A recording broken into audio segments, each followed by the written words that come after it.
Coffee and Headlines is brought to you by the generous support of our viewers and the following community partners: Best Cord Cutting TV, Bravo's Restaurant Bar, El Rey Lounge de Versalles, Joint Boutique Hotel and Cowork, Monzon Brewing Company, Puerto Vallarta Neurofeedback, Puerto Vallarta Owners Reps, Oculto, and Siam Cocina Thai. Thank you for your support, and thank you for supporting our community partners.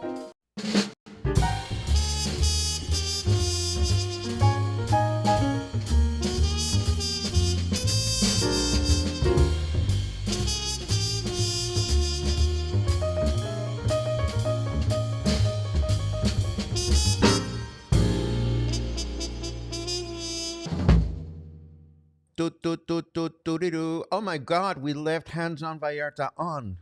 There you go. Good morning, everyone. It is Friday, March 7th. Thank God it's Friday. Q. Thank God it's Friday. Thank God it's Friday. I am so excited that it's Friday. I don't know why, because this was a lovely week. It was a lot of fun to get things done. We had a great time yesterday at John Williams, and I'll tell you all about that. But even before we go there, good morning. It's Coffee and Headlines. It's Friday. I have headlines for you. Most of the headlines are good. One of them is funny. Well, somewhat funny. I have a Tómala headline today. And I have a bunch of announcements to make. Good stuff coming up. And I'm very excited about that. I'm very excited to see you. And of course, even though I won't see you one-on-one or live, I'm very excited that a number of you are actually watching later on in the day. We very much appreciate that. So let us get started with the news today. As always, capital letter Q. If you have something important to share, capital letter N, as in new, if you would like a nice little welcome. And here is something wonderful. And it's wonderful because despite our governments, there's still alliances going on between Mexico and the United States. And number two, we never heard that our former mayor did as many trips to our sister cities as Mayor Munguía and his delegation is doing. He traveled to Santa Barbara, California, with a delegation of council members to strengthen ties with our sister city. He was received by Randy Rouse, mayor of Santa Barbara, and Mati Garcia, and she's the president of the Santa Barbara Committee. During the visit, the mayor and his team visited the Santa Barbara fire station and the prevention actions carried out there in order to replicate them in Puerto Vallarta in the future. The fire chief, Chris Males, was in charge of showing them the facilities and sharing his experiences. So I think this is awesome.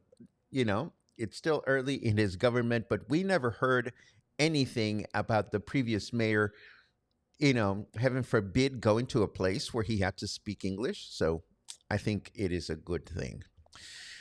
Now, this is also good news. In order to support people living in Puerto Vallarta or surrounding communities that are trying to improve their working conditions, the government of Luis Munguía started a series of free workshops for locals this week. Around 550 students are participating in the workshops that are taught in the different community centers of the city.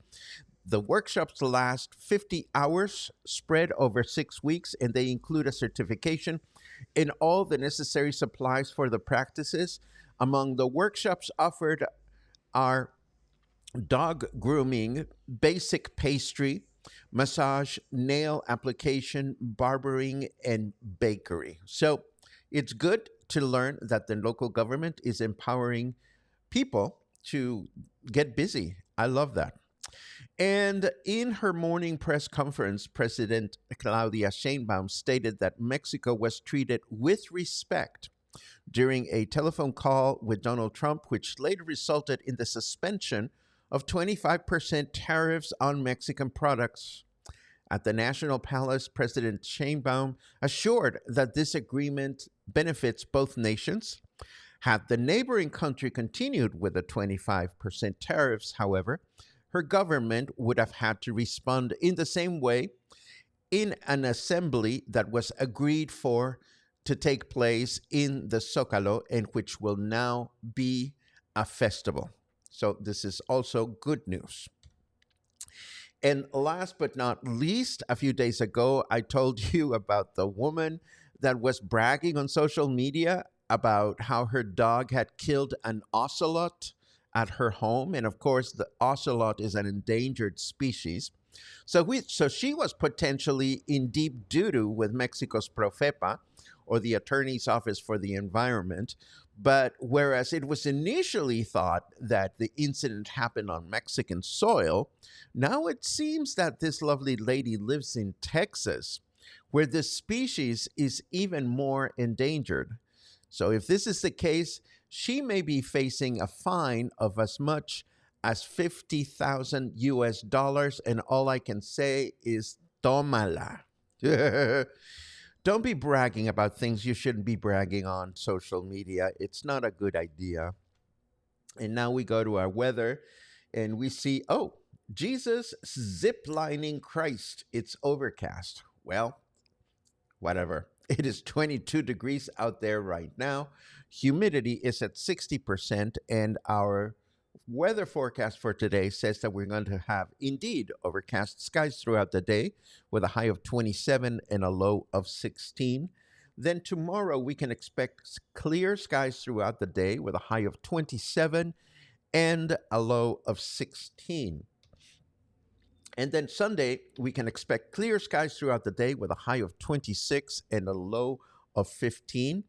All sounds like good news to me. And just like that, we are going to continue with a series of announcements and events, starting with this one. If you are a meat lover, you may want to consider El Rey Lounge de Versalles, which has now changed its name to El Rey Barbecue Lounge de Versalles. They are doing a series of Friday brisket events featuring meat that has been slow smoked for 14 hours. The event goes on Fridays from 2 p.m. to 10 p.m.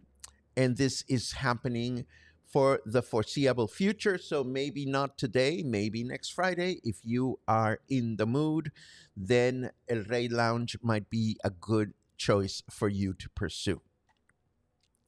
Now, the next edition of Riviera Market will take place a week from tomorrow from 4 p.m. to 9:30 p.m.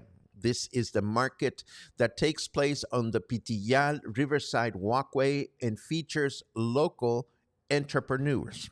I'm psyched because our friends from the Los Abuelos Bakery around the corner are going to be there. They're going to have a booth. They're going to be selling their baked goods. So I'm going to go and support them just because I love their baked bread. And it's so nice to have freshly baked bread around the corner. We featured them a couple of times here on Coffee and Headlines. They are on Francisco Villa, just a couple of blocks away from my home. And I received a lovely nudge this morning from my friend Rhonda Patmos, singer and piano player. I haven't heard from Don and Rhonda for a while. And of course, Don and Rhonda are this amazing married couple that has been in Puerto Vallarta since forever. I mean, I'm sure they were here before I arrived to Puerto Vallarta 22 years ago. So they've been a local fixture for a long time. And it's nice to see that they are still performing. I believe Dawn plays bass. She plays keyboard and sings. And in their latest production titled Pop Can, they pay tribute to inspiring Canadian popular songs from the 60s and the 70s. The gig will go on Thursdays at 7 p.m. starting on the 20th. So if you're feeling nostalgic about your pop music and you want to check out what Don and Rhonda bring to the table, check them out at Nacho Daddy on the 20th, Thursday the 20th. And I'd like to report that we had a lovely time yesterday doing the John Williams retrospective. It was nicely attended, and it was so much fun to share some choice scenes from movies, and we all started getting excited. And of course, I had to cut the scenes to continue with the programming. So I know that I'm going to be binging on some John Williams movies this weekend, just for the sake of it. But for the follow up, I have three interesting uh, music appreciation presentations to announce, three back to back, and they all have to do with musicals. And to let you know what they are, I'm going to start with a riddle, and you don't have to answer it. I'll give you the answer. What does Puccini's La Boheme have in common with Jonathan Larson's Rent? La Boheme and Rent have three things in common. They both feature a man, a woman, and a candle. So, the next music appreciation presentation is a two-parter. First, we are going to unpack La Boheme. Puccini's La Boheme is, without a doubt, the most popular opera in the repertoire. For that matter, any given weekend, anywhere in the world, or somewhere in the world, there is a Puccini opera being presented. His works are that popular. So we're going to take a look at La Boheme. We're going to take a look at choice scenes, figure out what the plot is. This is going to happen on March the 20th. So if you have seen La Boheme before, this would be a good time to reminisce. And if you're not familiar with this wonderful opera, then what a great opportunity to get immersed in one of the repertoire's most enduring and popular operas. So, A Man, a Woman, and a Candle Part 1 is about La Boheme. And A Man, a Woman, and a Candle Part 2, we're doing the same thing, but we're going to take a look at Rent, which is inspired by La Boheme, and we're going to see where the plot of both works overlaps. And it'll be a lot of fun. Once again, if you watched Rent before, great chance to reminisce. If Rent is a new musical for you, well, it was my Wicked when I was in college. You know, it's like we were all excited about Rent. So I'm so happy to talk about it. It's a great musical. The book earned a Pulitzer Prize, so it is important. And of course, after that, the third installment in this little quick dive into musicals, I haven't prepared the artwork yet, but it has to do with Hedwig and the Angry Inch. We're going to unpack Hedwig. We're going to rely on the presence of special guest, and I'm having a potty moment. Uh, uh, I can't stand it, but Jordan Carnegie. I am so sorry, Jordan. I have an old brain. What can I say? Jordan Carnegie is going to join me as we take a look at why Hedwig and the Angry Inch matters. Why was it composed? When it was composed? What was happening around the world when the story of Hedwig takes place, and what makes it relevant? And if all goes well, and there's some technology that we need to figure out, we may have the presence, the remote presence through internet of the composer of the music of Hedwig. So we're working on how we're going to figure that out. But I'm very excited for this trio of music appreciation presentations. Yay. I hope you can attend. And let's just dive into your comments. I don't need to show you my little thingamabobby of Hecho a Mano, not Hecho a Mano, of Hands-On Puerto Vallarta, our volunteer fair, because I showed it yesterday. I don't want you to get tired of seeing it. But, oh my goodness, it'll be so important and so wonderful if you all attend. I'll remind you what that is about tomorrow. Oh, and tomorrow we're going to be looking at Sandy McDonald's interview. Sandy, of course, is from Teatro Sin Borders, and she's going to be talking to us about their latest production, Harvey. We will feature that during tomorrow morning's broadcast. And just like that, let us jump into, no, not that screen. What I want is this one with chit-chat music in the background.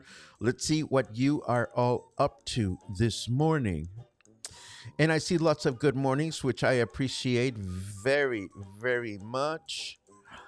Oh, how wonderful. Every time I hear about your wine getaways, Christy, I get thirsty. I hope you have a wonderful time.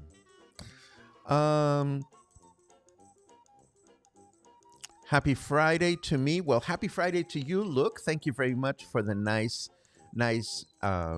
wishes. I'm looking forward to an awesome weekend.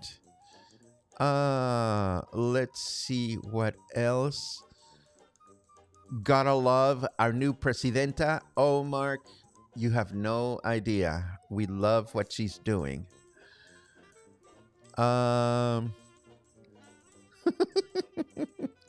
That woman is flat out uneducated. She gets what she deserves. Tomala is right. Well, we come in different flavors, Laura. Some people are aware of their actions, other people not so much. What can I tell you? Let's see what else we have. David says, I love smoked brisket. Well, I think they will still be doing it in August, David. I'm not a brisket connoisseur. I will be the first person to admit that. But it's nice to see that this is happening in our neighborhood.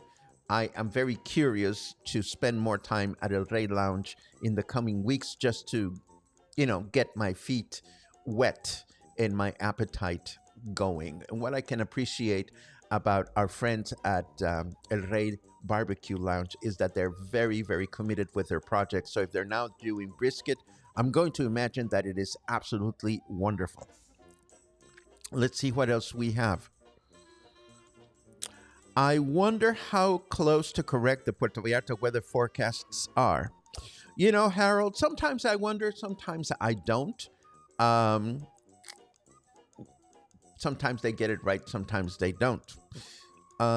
Let's see. Oh my goodness, how yummy. Barbara says, having lunch today with girlfriends at Vitea. Haven't been there forever. Vitea used to do this amazing Brussels sprout salad that I think it was from Vitea. I haven't been there in forever. So my recommendation would be their Brussels sprout salad if they are still doing it. And thank you for that report, Jonathan. I heard that a Russian company was in Vallarta last night performing Romeo and Juliet. I didn't pay much attention to it, admittedly, because I didn't see any publicity about it on the usual places where I find publicity about things. So I would be curious to learn where people found out about it. Maybe there is a source of information out there that I should be paying more attention to moving forward so that I can connect you with everything that we can. And speaking of connections, I want to, as always, thank you for your connections with me through Coffee and Headlines, for your support for Coffee and Headlines. We're always hoping to increase our number of members, and our contributions, they go a long way in helping support the work that we do here at Coffee and Headlines. So thank you for your memberships. Thank you for your occasional coffees. And thank you for everything that you do to spread the word about what we bring to the table.